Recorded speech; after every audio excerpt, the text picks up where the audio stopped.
गोपालगंज नाम के एक गांव में मदन नाम का एक किसान रहता था। मदन अपने खेतों में खूब मेहनत करता था। उसी से आने वाले थोड़े बहुत पैसों से ही उसका घर चलता था। मदन के घर में उसकी पत्नी माला और दो छोटे छोटे बच्चे थे। मदन, माला, मैंने अपनी ज़मीन पर आम के पेड़ लगाए हैं। पड़ोसी किशोर बता रहा था कि पिछले साल आम काफ़ी अच्छे दामों में बिके हैं और शहर भर में तो आमों की खपत भी बहुत ज़्यादा हुई है। इसलिए मैंने अपनी खेती पर भी आम के पेड़ लगा दिए।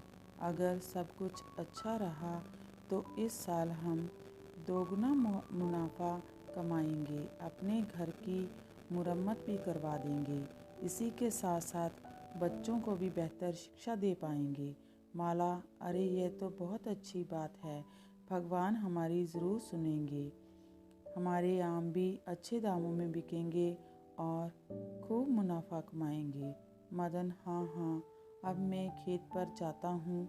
मदन रोज़ाना अपने खेतों पर जाकर पौधों को पानी देता और उनकी खूब सेवा करता था ताकि बहुत ज़्यादा फल दे सके। कुछ दिन बीत जाते हैं और बारिश का मौसम आ जाता है। मदन के आम के पेड़ अब फल देने के लिए तैयार हो चुके थे। मदन का दोस्त किशोर का भी खेत उसके बगल में ही था। वह दोनों का काम करने के साथ साथ बातचीत भी करते रहा करते थे। किशोर, मदन भैया, आपकी ज़मीन पर आम के पेड़ तो बहुत अच्छे लग रहे हैं। ऐसा लग रहा है कि इस बार आम के पेड़ों पर खूब अच्छा फल आएगा। मदन, हाँ किशोर, मैंने मेहनत तो बहुत की है, अब भगवान की कृपा से फल तो अच्छा ही आना चाहिए। इस बार मुनाफा भी ज़्यादा होगा। किशोर, भगवान हम सब पर कृपा बनाए रखें, बस इस बार कोई तूफ़ानी बारिश ना आए। कुछ गांव वाले कह रहे थे कि अगर इस बार ज़्यादा बारिश हो गई तो काफ़ी फसल नष्ट हो जाएगी। बस उन लोगों की यही बात सुनकर मेरे मन में डर बैठ गया है। कहीं ऐसा ना हो कि हमारी की हुई मेहनत बेकार चली जाए। मदन, अरे नहीं नहीं, ऐसा मत सोचो, भगवान सभी का भला करते हैं, उन पर भरोसा रखो। अपना अपना काम ख़त्म करके मदन और किशोर अपने अपने घर लौट आते हैं। मदन ने किशोर को तो दिलासा दे दिया, लेकिन घर पहुंचने के बाद यह बात उसके दिल और दिमाग में बैठ गई। वह सोचने लगा कि अगर सच में तूफ़ानी बारिश हुई तो उनकी की हुई मेहनत पूरी तरह बर्बाद हो जाएगी। एक दिन बहुत तेज़ बारिश हुई। बारिश बंद होने का नाम ही नहीं ले रही थी। घर में बैठा मदन बारिश रुकने का इंतज़ार कर रहा था। माला, ये बारिश तो बंद होने का नाम ही नहीं ले रही। मदन, मेरा तो दिल बैठा जा रहा है, इतनी तेज़ बारिश हो रही है, मुझे तो लगता है इस बार पूरे गांव की फसल बर्बाद हो सकती है और मैंने जो इतने महीनों तक खेतों में जी जान से मेहनत की है वह सब बर्बाद हो जाएगी। माला, चिंता ना करें, ऐसा कुछ नहीं होगा। मदन, तुम नहीं जानती, कुछ सालों पहले भी ऐसी ही बारिश आई थी, पूरे गांव के खेत बर्बाद हो गए। उस साल गांव में किसी को भी उनकी मेहनत का फल नहीं मिला। यदि इस बार भी ऐसा हुआ तो मुनाफा तो दूर की बात है, हमें खाने के भी लाले पड़ जाएंगे। मुझे कुछ और काम करने को मजबूर होना पड़ेगा। इसी तरह चिंता और सोच में मदन पूरी रात सो नहीं पाता। अगले दिन मदन सुबह बारिश बंद होते ही अपने खेतों को देखने भागता है, परंतु वहाँ का नज़ारा देखकर उसके होश उड़ जाते हैं। वहाँ चारों तरफ बर्बादी का मंजर दिख रहा था। सभी पेड़ और फसलें बर्बाद हो चुके थे। मदन सर पकड़कर वही घुटनों के बल बैठ जाता है और रोने लगता है। तभी किशोर वहाँ आता है। किशोर, अरे भैया, इस तूफ़ानी बारिश ने तो सभी किसानों की फसल और पेड़ को बर्बाद कर दिया। देखो, तुम्हारी और हमारी मेहनत पर किस तरह पानी फिर गया। मदन, मुझे कुछ समझ नहीं आ रहा, मैं क्या करूं? मैंने तो अपनी सारी उम्मीदें इसी फसल से लगाई हुई थी। मैं अपना घर चलाने के लिए क्या करूं? मुझे तो कुछ समझ नहीं आ रहा। किशोर: अरे भैया, सबका यही हाल है। गांव में जितने भी किसान हैं सभी पर यही मुसीबत आई है। किशोर वहाँ से चला जाता है, परंतु मदन वही बैठा बैठा रोता रहता है। काफ़ी देर वहाँ उदास बैठे रहने के बाद मदन जब अपने घर की ओर जाता है तो घर का नज़ारा देखकर उसका मन और दुखी हो जाता है। बारिश के पानी से घर की छत बह रही थी और भूखे प्यासे बीवी और बच्चे कोने में छुपकर बैठे थे। माला: अरे कहाँ थे आप? कब से आपका इंतज़ार कर रही थी। देखिए ना, छत से कितना पानी टपक रहा है और भूखे प्यासे बच्चे कब से खाने की तलाश में हैं। मैं खाना कहाँ से लाऊं? ना तो घर में राशन है और ना ही सोने की जगह। आप कुछ कीजिए ना, मुझसे बच्चों का इस तरह बिलखना देखा नहीं जाता। मदन: माला, मैं कुछ करता हूँ। तुम्हारा सब कुछ बर्बाद हो चुका है। भगवान न जाने हमारी कैसी परीक्षा ले रहा है। मैं बच्चों के खाने पीने का बंदोबस्त करता हूँ। अपनी बीवी बच्चों को इस हालत में देखकर मदन मन ही मन रोने लगता है।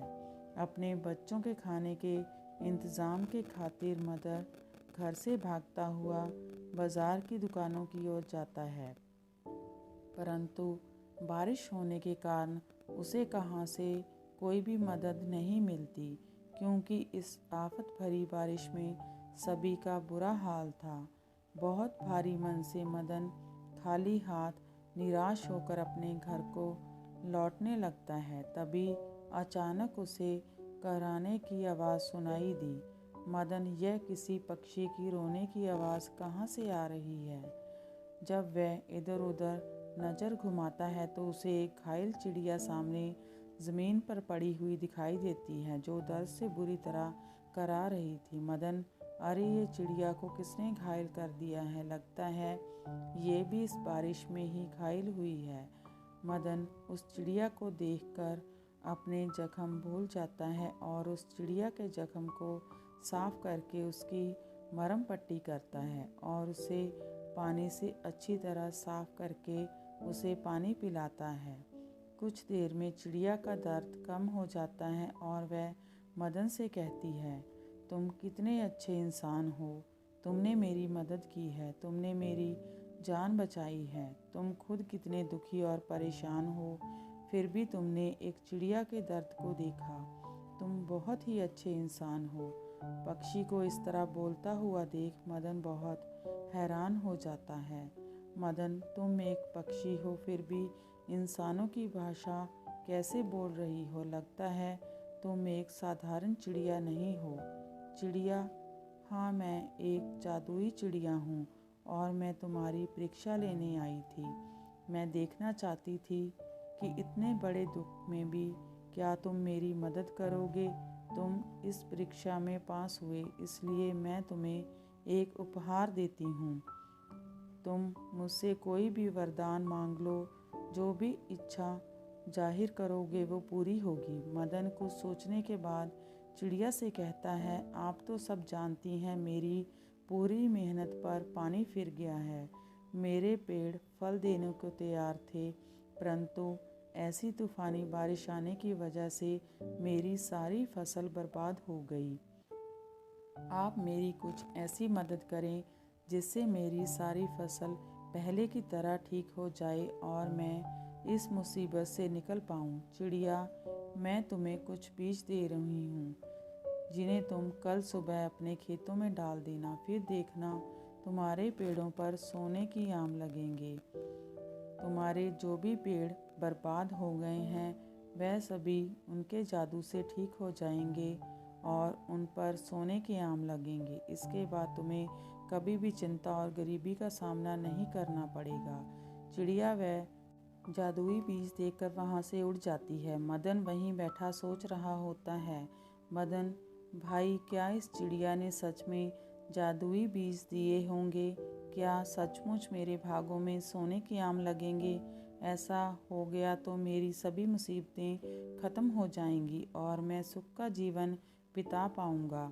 मदन उन सोने के बीजों को उठाता है और घर की तरफ निकल जाता है।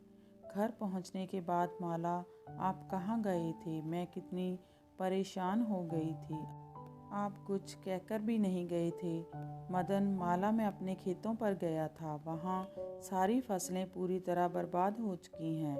मैं वहीं बैठा रो रहा था, तभी कुछ जादुई घटना हुई। ये कहते हुए मदन माला को सारी कहानी विस्तार से समझाता है कि किस तरह उस जादुई चिड़िया ने मदन को जादुई बीज दिए। माला, अरे क्या आप सच कह रहे हैं? चिड़िया ने आपको जादुई बीज दिए हैं? तो ज़रूर हमारे खेतों में सोने की आम लगेंगे। उसकी कही हुई बात ज़रूर सच होगी। तुमने उस चिड़िया की मदद करके अच्छा ही किया। अब हमारी सारी मुसीबतें दूर हो जाएंगी। बस अब हमें अपने खेतों में जादुई फसल का इंतज़ार करना होगा। मदन और माला सो जाते हैं और अगली सुबह ही मदन खेतों पर जाकर वह जादुई बीज डाल देता है। उन्हें अच्छी तरह पानी देता है। कुछ दिनों के इंतज़ार के बाद मदन के आम के पेड़ों पर सचमुच के सोने के आम नज़र आ रहे थे। मदन, अरे मैं ये क्या सपना देख रहा हूँ? यहाँ तो सचमुच सोने के आम लगे हुए हैं। उस चिड़िया की कही हुई बात सच हो गई। मैं जल्दी से ही आम तोड़कर घर ले जाता हूँ और उन्हें तुरंत जाकर बाजार में बेच आता हूँ। धन्यवाद भगवान, आपका लाख लाख शुक्रिया। मदन एक एक करके सभी आम तोड़ने लगता है। आम तोड़कर वह घर की ओर दौड़ता है। मदन, देखो माला, देखो, उस चिड़िया की कही हुई बात सच हुई। अब हमारी गरीबी के दिन गए। देखो सोने का आम, कमाल हो गया ना माला? अरे ये तो सचमुच के आम हैं। इन्हें बेचने पर तो हमें बहुत सारा धन मिलेगा। परंतु अभी आप केवल एक ही आम बाज़ार लेकर जाएं और उसे बेच कर आएँ। सारे आम एक साथ ले जाना खतरनाक होगा। मदन एक आम लेकर बाजार जाता है और उसे बेचने के बाद उसे काफ़ी पैसा मिलता है। मदन, माला, हमें केवल एक आम बेचने पर ही इतना सारा पैसा मिल गया, तो बाकी के आम मैं बाद में बेचूंगा। माला, क्यों ना आप खेतों का काम छोड़कर आभूषणों की एक दुकान खोल लें। इतने आमों से तो काफ़ी आभूषण तैयार हो जाएंगे और उनसे काफ़ी मुनाफा भी होगा। मदन, हाँ, यह तो बहुत अच्छा विचार है। इसके बाद से मदन एक आभूषणों की दुकान खोल लेता है, जो कि काफ़ी अच्छी चलने लगती है। इसलिए कहते हैं कि नेकी कभी खाली नहीं जाती। यदि हम किसी की मदद करते हैं तो हमें भी उसके बदले में मदद का फल मिलता है।